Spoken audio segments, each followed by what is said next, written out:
एक पिता जो अपनी बेटी से बहुत प्यार करता था, उसकी हर ख्वाहिशों को पूरा करने का प्रयास करता था। बच्ची जो भी डिमांड करती, पिता उसे पूरा करता, पर अनजाने में वो अपनी बच्ची को आदर्श संस्कार से दूर करता जा रहा था। बच्ची जिद्दी स्वभाव की हो गई थी। हर किसी को जवाब देने में उसे कोई संकोच नहीं होता था। बच्ची की माँ अपने पति को खूब समझाती कि बच्ची को इतना प्यार मत दो कि वो बिगड़ती जाए, पर पिता हमेशा यह कहकर टाल देता कि अभी बच्ची है, बड़ी होकर समझदार हो जाएगी। बच्ची बड़ी हो गई, पर उसका स्वभाव पहले से और ज़्यादा कठोर हो गया। इकलौती बेटी का पिता उसके हर छोटी बड़ी डिमांड को पूरा करता। अपनी बेटी की उम्र शादी की होती देख पिता उसके लिए एक योग्य वर और एक अच्छा खानदान खोजने लगा। खोजबीन के बाद एक अच्छा खानदान और योग्य वर मिल गया। पिता ने अपनी बेटी की शादी बहुत धूमधाम से की और बहुत सारा दहेज दिया, जिससे बेटी को कोई तकलीफ ना हो। बेटी दुल्हन बनकर अपने ससुराल लाई।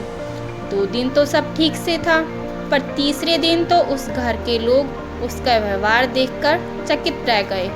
किसी भी काम को कहा जाता तो तुरंत मना कर देती, अपनी सास ससुर से बहस करती, अपने देवर को ताने मारती, अपनी नंद से तो सीधे मुंह बात भी नहीं करती और अपने पति से तो लड़ती और किसी भी काम को हाथ तक नहीं लगाती।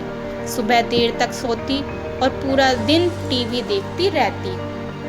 सास कोसती कि पता नहीं माँ बाप ने कैसे संस्कार दिए हैं और फ़ोन करके उसके पिता को बुला लेती है। अगले ही दिन पिता अपनी बेटी को लेने आता है, पर उस पिता से बेटी की ससुराल में कोई सीधे मुंह बात तक नहीं करता।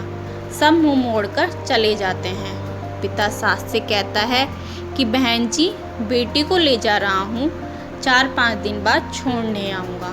सास तपाक से कहती है, कोई ज़रूरत नहीं है, अपनी बेटी को अपने ही घर रखना और जितना भी दहेज दिया है सब ले जाना। दुखी पिता सर झुकाए बेटी को अपने साथ ले जाता है। रास्ते में बाप अपनी बेटी से पूछता है, बेटी 10 दिनों में कैसे हो गया? आखिर क्या हो गया? क्या तुम्हारे ससुराल वाले अच्छे नहीं हैं? बेटी तुरंत जवाब देती है, बिल्कुल भी नहीं, सास तो पूरी चुड़ैल है। पिता कहता है, चुड़ैल और बाकी लोग? बेटी कहती है, कोई भी अच्छा नहीं है, सब सास के इशारों पर चलते हैं। घर आने के 2 दिन बाद माता पिता ने अपनी बेटी को बहुत समझाया, पर बेटी मानने को तैयार ही नहीं। पिता अपनी बेटी का दुख समझ गया और बोला, बेटी ये बताओ, अगर तुम्हारी सास तुम्हारे रास्ते से हट जाए तो क्या तुम अपनी ससुराल में रहने के लिए तैयार हो? बेटी बोली, हाँ, तब तो मैं सबको अपने इशारों पर नचा लूँगी। दूसरे दिन पिता अपनी बेटी के पास आया और उसे एक पैकेट दिया और बोला, बेटी, इस पैकेट में बहुत धीरे धीरे असर करने वाला जहर है, तुम अपनी ससुराल जाओ, अपनी सास को खाने में मिलाकर देती जाओ। जहर का असर इतना हल्का है, 6 महीने में तुम्हारी सास मर जाएगी और किसी को पता भी नहीं चलेगा, क्योंकि जहर धीरे धीरे असर करेगा और किसी को शक भी नहीं होगा। बेटी खुश हो गई और बोली, क्या सच में पापा ऐसा हो जाएगा? पिता कहता है, बिल्कुल, बस तुम्हें सिर्फ 6 महीने तक अपनी सास का कहना मानना होगा, शांत रहना होगा, चाहे तुमसे कोई कुछ भी कहे, तुमको कोई जवाब नहीं देना है। ऐसा करने से कोई तुम पर शक नहीं करेगा। बेटी बोली, ठीक है पापा, मैं पूरी एक्टिंग करूँगी। अब पिता अपनी बेटी को ससुराल छोड़ने आता है और सास से आग्रह करता है कि अब मेरी बेटी बदल गई है और बेटी को इशारा करता है। बेटी समझ जाती है और अपने सास के पैरों में गिरकर माफ़ी मांगने लगती है। यह देख सास सोचने लगती है, भला ऐसा कैसे हो गया? सास अपनी बहू को एक मौका देने को तैयार हो जाती है। अब बेटी अपने ससुराल में बहुत शांति से रहती है। सुबह सबसे पहले उठ जाती है, सबके लिए नाश्ता बनाती है, अपनी सास ससुर की देखभाल करती है और कोई कुछ कहते तो जवाब नहीं देती। मन ही मन सोचती, बुढ़िया चिंता मत कर, सिर्फ 6 महीने की बात है, उसके बाद तो मेरा ही राज्य होगा। समय पर खाना बनाती और सास के खाने में चुटकी भर जहर भी डालती जाती। सभी के सास शांति से रहती, यह देख ससुराल के लोग चकित रह गए। सास सोचने लगी कि शायद मैं अपनी बहू को पहचान नहीं पाई। अब सास ससुर अपनी बहू की खूब तारीफ करते, उसका पति भी उसे प्यार करता, देवर भी उसका बहुत आदर करने लगा और ननद तो उसकी सहेली बन गई। बहू को भी अपना ससुराल घर जैसे लगने लगा। 4 महीना बीते।